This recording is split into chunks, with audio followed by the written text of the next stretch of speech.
As I'm filming the video, I can see my mother walking the cat as we speak. Um, Hello there, my name is Cohen, and today I want to talk about the Cathedral Guitar's OA-1. It'd be a little helpful if I had the microphone. Yeah, this guy right here. So, there's a lot to talk about when it comes to this specific microphone. Honestly, I've got no idea where to start. It's been a while since I've done one of these videos. This is one of the most important microphones currently being made right now. Being made is doing a lot of work there in regards to the production run of this microphone, but I'll get to that later.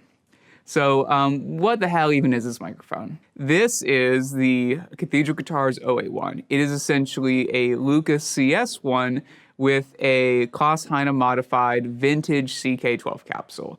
The original brass ones, the desirable capsules. There are a couple of variants of the CK12, but yada, yada, yada. I guess let's start with the impetus of this microphone, the Lucas CS1, and a little backstory there. So the Lucas CS1 was created by Oliver Arquette and Terry Manning. Terry Manning was a recording engineer and producer who got his start over at Stax Records, made a pretty big name for himself and landed on a lot of successful projects. Oliver Arquette, he was founder and creator of the company Tab Funkenwerk, who currently makes these microphones right now, modified and worked on a lot of microphones, but single-handedly pretty much revitalized transforming manufacturing in the States. These were people who shared a lot of information and helped a lot of people out. Oliver Arquette and Terry Manning, when creating the Lucas CS1, their idea, or how it originally started, was that AKG had released a microphone called the C12VR. For all intents and purposes, wasn't really necessarily that good of a microphone. Terry Manning had purchased one, and a couple of his friends had as well, and weren't really happy with the microphone. Oliver Arquette, who was modifying microphones at the time, modified Terry Manning's C12. And Terry Manning loved it. He loved the sound of it. He got Oliver to modify his friend's C12VRs. Eventually, the idea between them started that, well, what if we decide to make our own microphone, based off of that C12VR modification? It ended up turning into something completely unique. The design philosophy that goes into this microphone is something that I kind of wish more people would do, because I think it'd be very easy for Oliver Arquette, or anybody really, to just make a C12 copy or to make their own quote-unquote clone of it. I find that mindset to be kind of disappointing a little bit, honestly. Everyone, almost everyone, ubiquitous in the recording world, seems to be fascinated or seems to be captivated by just constantly trying to rehash and remake old things over and over and over again. And oftentimes unsuccessfully. A lot of times people, if they're just wanted to, let's say, approach the idea of a C12 clone, would just be merely interested in just trying to replicate it one-to-one without even interrogating or criticizing ideas with the C12 design, figuring out, well, okay, why did they do that? Is that a good reason? Is that a bad reason? Can we improve upon it? A lot of these considerations don't even go into the design of the microphone. Or if those considerations are thought about, they're snuffed out by the higher-ups, and the R&D team is told to shut up. There's a lot of considerations and care that go into the design of this microphone that you just don't normally see anywhere else. It takes a lot of characteristics from other microphones and sort of mashes them in together. A great example is that the signal path is incredibly elegant and simple, like something very similar to, let's say, a U47, for instance. They also stole the idea from the internal shock mounts, which there's an internal shock mount on the capsule and the tube as well. And the resonant frequency of those shock mounts is tuned below 20 hertz, like below the audible frequency range. So as a result, you can use this microphone without a shock mount, and for most intents and purposes, you'll be fine. You don't need one. Also, another really interesting thing in regards to like the C12 comparisons and stuff like that. In the original C12's design, there is a coupling capacitor in between the capsule and the impedance converter. And it whittles away the resolution of the microphone ever so slightly, just a little bit. And the Telefunken 251, which is kind of an upgraded C12, is they remove that in their version of the microphone. And in this microphone right here, the coupling capacitor is also removed as well. Little tiny things like that really make a big difference. Like in regards to the care that is put into the design of this microphone.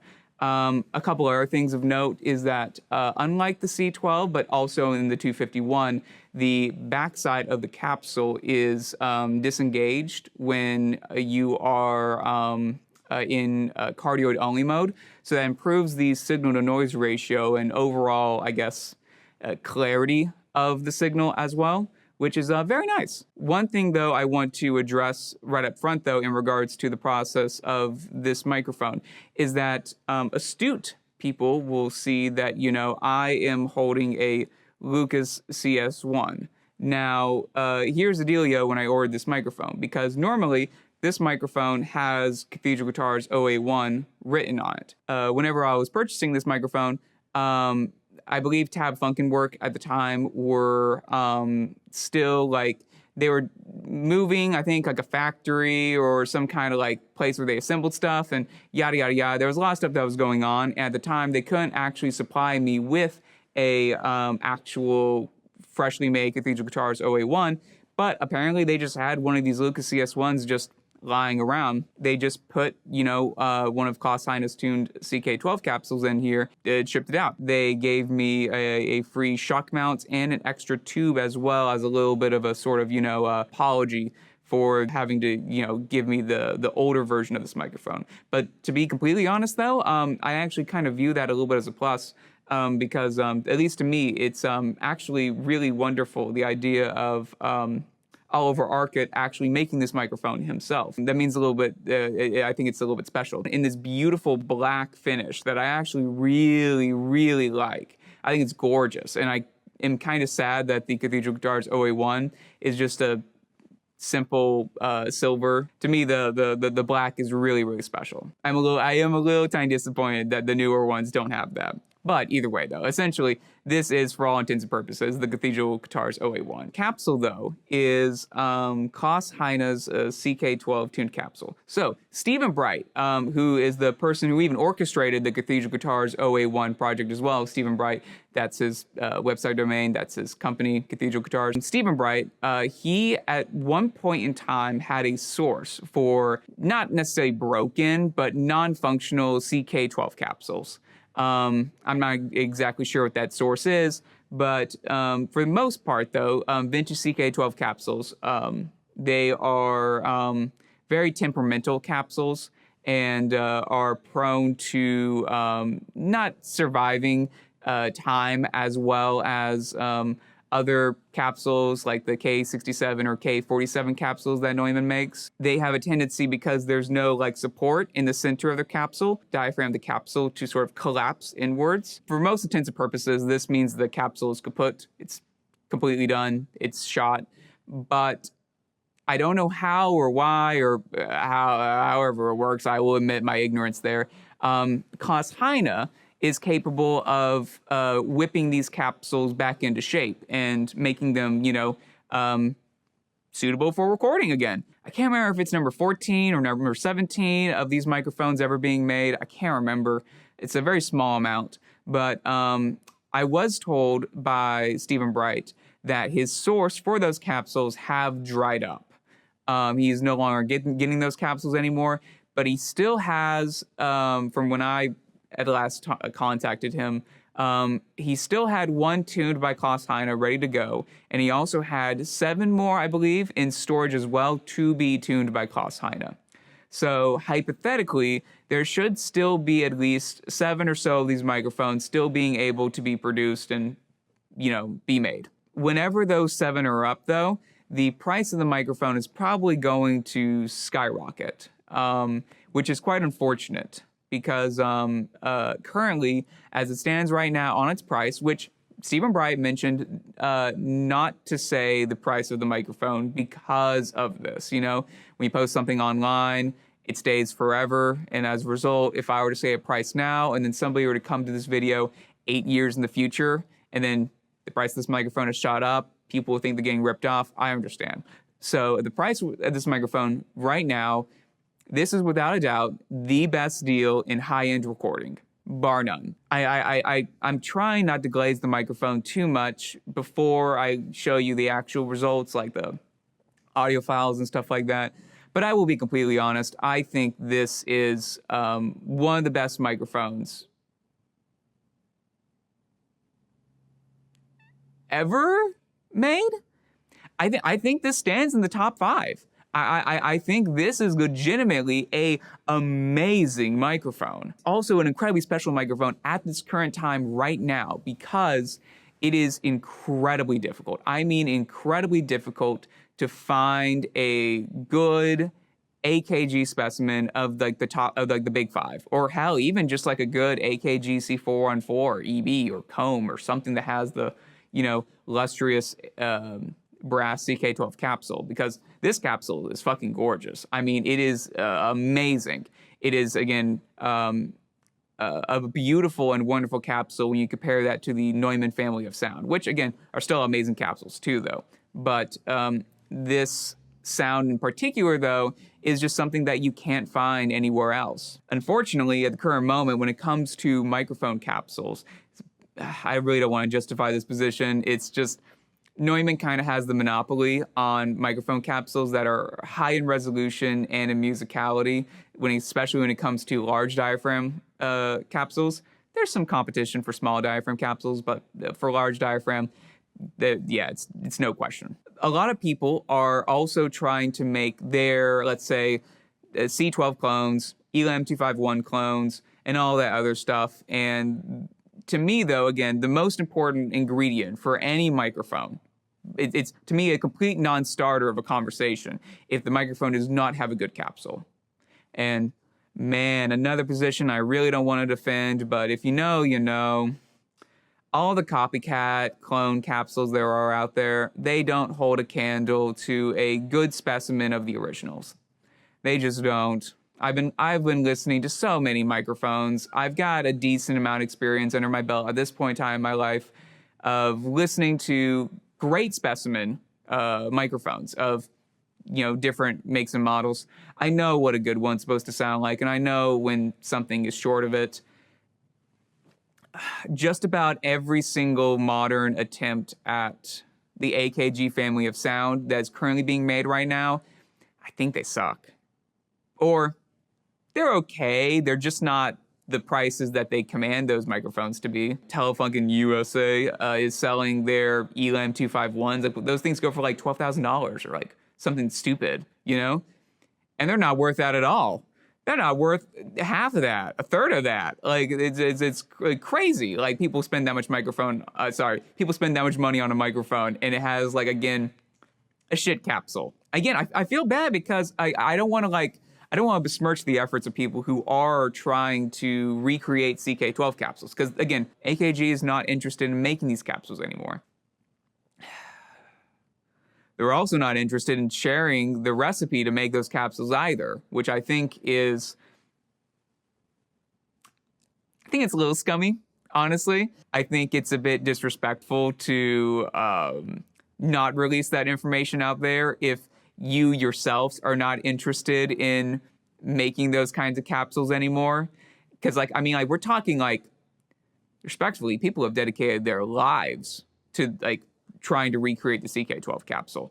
I mean, like multiple people have been trying to do this. Tim Campbell, David Josephson, even though David Josephson's capsule is technically a CK12 derivative, he's not entirely interested in recreating the CK12 sound. But a lot of people have thrown their hat in the rings. And I mean, we're not talking about like Joe Schmo here, you know, like people with PhDs and doctorates, you know, like smart people. And no one has been able to reverse engineer this capsule. What's it been, like 50 years since like this capsule stopped being made? I don't know, 60 years, something like that. it's been a while. We may end up being in the reality that this capsule is all that there is, that there may not be a, an attempt or a recreation or an authentic replica of the old CK12 capsules. So if you are interested in the AKG family of sound, please, for the love of God, buy this microphone, because I have been burned out personally trying to source AKG microphones myself, because again, so many of the capsules are not good specimens.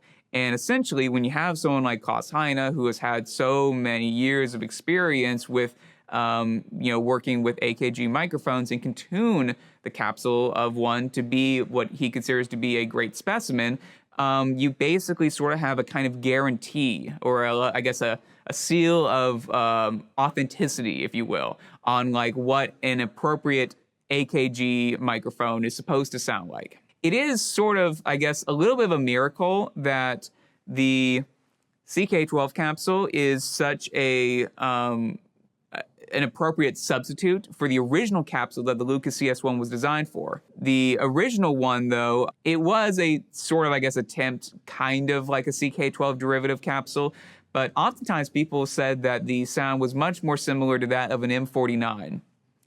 And now, having listened to this microphone with an actual AKG capsule, I understand that.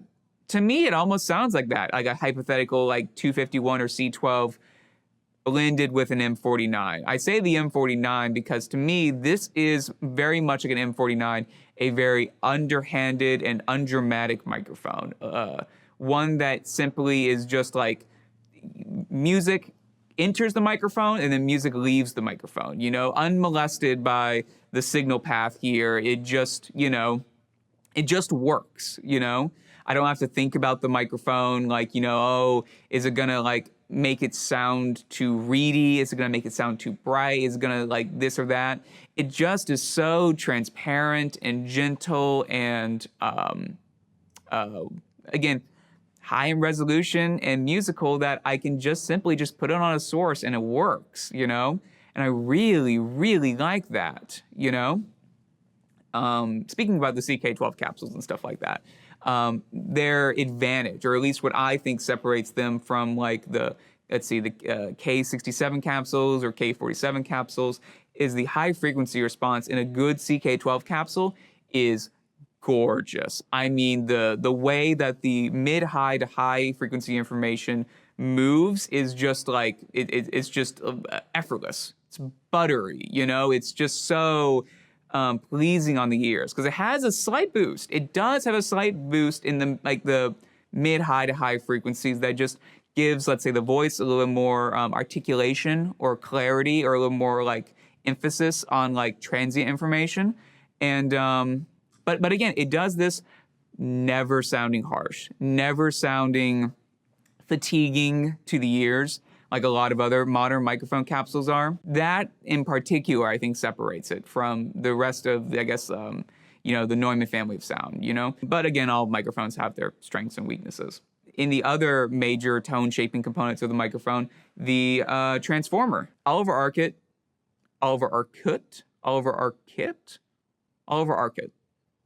That sounds right. Sorry. Their specialty was transformers. They were really, really, really good at transformers. I've had a couple of products, or I have a couple of things that have his transformers in them. One of which is Klaus Heine's modification for his U87s. Include one of Oliver's transformer designs. Having compared the U87 to a unmodified one, that beefier transformer is, more pleasurable to my ears. But in general, though, transformers are something that is not talked about when it comes to pro audio equipment. Tubes get the big shine. Like everyone talks about tubes, Everyone loves to talk about tubes, though, but not enough love is given to transformers. And there may even be an argument that transformers impact the sound more than tubes, but blah, blah, blah, blah, blah. Not a lot of people put that same kind of care or consideration into the transformers that they use in their pro audio equipment. There are a couple places or a couple people who I think do really good jobs, and they source really good transformers for their projects. Neumann specifically, for their reissue of some of their legacy microphones, like the M49V and the U67 reissue and the U47 FET. They source really good transformers for their projects. I think BAE, for their Neve style preamps, I think they also source incredibly good transformers for their projects. I'm not sure exactly in regards to like how this transformer works and compared to, let's say, a C12 and a Elam 251 and how that changes the sound. But there is a couple of little interesting things. Like, for instance, here's a great example. Talking about the tube as well, because the tube is a special tube. It is only used for this microphone and only that. Oliver and Terry Manning sourced somebody who had created some tubes back in the olden days for a hi-fi pro audio project that never went anywhere. They got, I think, like 7,000 of them or something like that. And it's a very special tube. They use it, I think it's like a dual triode, or they use it, it's a triode tube, but they use it in like a dual configuration, something like that. I don't know, it escapes my mind. But that in conjunction with the transformer, they have it so that it makes the microphone much less microphonic and have a greater signal-to-noise ratio than what's typical for this configuration. So as a result, this microphone is quiet. I mean, it is so quiet. It is the second quietest tube microphone that I own. This one also has, again, just an amazing signal-to-noise ratio, fantastic signal-to-noise ratio. I'm starting to appreciate that more with tube microphones. I'm surprised how much tube hiss and stuff like that, how much it can distract me from music when I'm listening to it, and without it, it's more easier for me to immerse myself in the material, you know? So I think that's something that is worth praising for the microphone, is its really high signal-to-noise ratio. CK12 capsules, or maybe it's just AKG designs that have CK12 capsules in them, but they're usually pretty good when it comes to signal-to-noise ratio. Also, with that configuration of the tube and the transformer, also has a really high headroom. It's very hard to clip this microphone or to overload this microphone. So it's a fantastic choice on drum overheads. And also, by the way, just a little hint when it comes to tubes, no one makes good tubes anymore. So if you are getting a project, or if you are sourcing a tube for your project, it has to be vintage. It has to be NOS, because any newly manufactured tube is just not going to sound as good as the old ones. So for them to be able to find this tube for this project, I think is a miracle, you know? Compare that to, let's say, the stock Russian tube that's used in the U67 reissue, which is a complete stinker, you know? It makes me very happy that not only that they sourced a good tube for the project, but they have so much in their backlog, like so much in their inventory, that they can continue to supply the owners of this microphone tubes for, I guess, indefinitely, forever, I guess, which is really nice. The specific configuration of the capsule, the tube, and the transformer, much like any good microphone, it becomes more than the sum of its parts. And what you get here is, to me, just a high-quality recording tool. The recording chain is going to be as follows: 2 vintage Austrian Gotham GAC3 cables, into 2 BAE Neve preamps, into 2 Gotham GAC4 cables, into a Motu 16A audio interface, recording at 192 kilohertz, 24-bit. Sweet baby Jesus. It is raining right now currently. My schedule is messed up. Why did I choose this day to record? I don't know. So please forgive any rain, creaks, or whatever that you hear around the place. Gosh, girl, suffer me, I've got no enemies, I'm walking down. It's nothing to me, it's nothing to see. If I'll never see the English evergreens I'm running to, it's nothing to me, it's nothing to see. I'm dying to push the backs against the grain and fool them all again and again. I'm trying to. We bitches down magazines, those oligarchs with foaming mouths come now and then. Oh, don't believe for just 1 second I'm forgetting you. I'm trying to.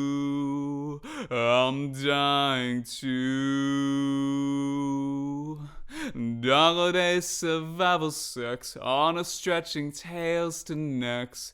I'm falling down. It's nothing to me. It's nothing to see. If I never see the English evergreens I'm running to, it's nothing to me. It's nothing to see. If I never see the English evergreens, if I never see the English evergreens I'm running to, I'm running to. I think that's good enough. I don't know. I hope so. Lord forgive me, because while I am a lousy musician, I am a terrible guitar player. So please forgive me. I'm not that good at this, okay?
I want to quote Stephen Bright here. He made a post on Gearspace that I think about a lot. No one's interested in reinventing the wheel. They are just trying to make a cheaper and cheaper wheel. That really bums me out.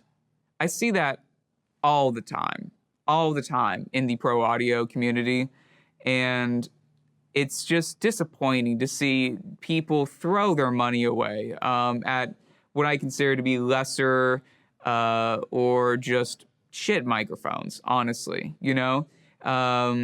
Unassuming buyers who think they're getting something for nothing. So when I do see something that is of value and I do think is actually trying to kind of sort of reinvent the wheel, I want to praise it. I want to give it its due. I want to, you know, I want to support the project, especially because, you know, Oliver Arquette passed away back in the 2010s, though, but Terry Manning, he passed away pretty recently. That's really disheartening. That's really sad. Stephen Bright is currently, you know, still doing the project. To be able to get this kind of microphone in aspiring or up-and-coming recording engineers' hands, I think is super duper important. It feels really nice to have a sort of continuation of Terry Manning and Oliver Arquette's legacy. One thing I do want to address, though, when it comes to the value of this microphone, I've been praising this microphone a lot. I have to talk about the downsides, the catch, if you will. So when I say this microphone has the recording utility of $25,000, $30,000 microphone, I am sincere with that. It does not have the financial value of a $25,000, $30,000 value. At its current price right now, it is a steal. Absolutely a steal. And if there is a price increase from where it is right now, I think legitimately, honestly, even if it's double the price that it is currently right now, I think it's still a steal. I think it's better than an M49V retail price that you could buy, which I would consider to be the best microphone currently being made right now. I think it's better than that. But, and it's also half the price of that, you know, so. Well, the biggest downside is probably going to be the wait time. Making these microphones is not Tab Funkenwerk's bread and butter. The people who work at Tab Funkenwerk, they're mostly making transformers. You know, they make transformers for various different companies here and there, and that's how they make their money. This is a very, very small side project. I think mine took 8, 7, 9 months? I want to say 8 months. It took 8 months from when I first inquired Stephen Bright about it to the microphone arriving at my doorstep. Again, just be patient with everyone with this project. You know, I guarantee you it is absolutely worth the wait. Thank you to everybody involved in this project. I think y'all knocked it out of the fucking park. I guess that's what I want to say. I think this project is amazing. Anybody associated with this project should feel immensely proud of their accomplishments. I don't necessarily know if I have anything else to say. I just want to make sure that everything is still recording. Honestly, I've been talking for a very long time. I've been talking for 50 minutes. Oh, God. Who would want to ever listen to me for 50 minutes? Jesus Christ. I don't want to listen to myself for 50 minutes. Ugh. I think that's it. Take care, everyone.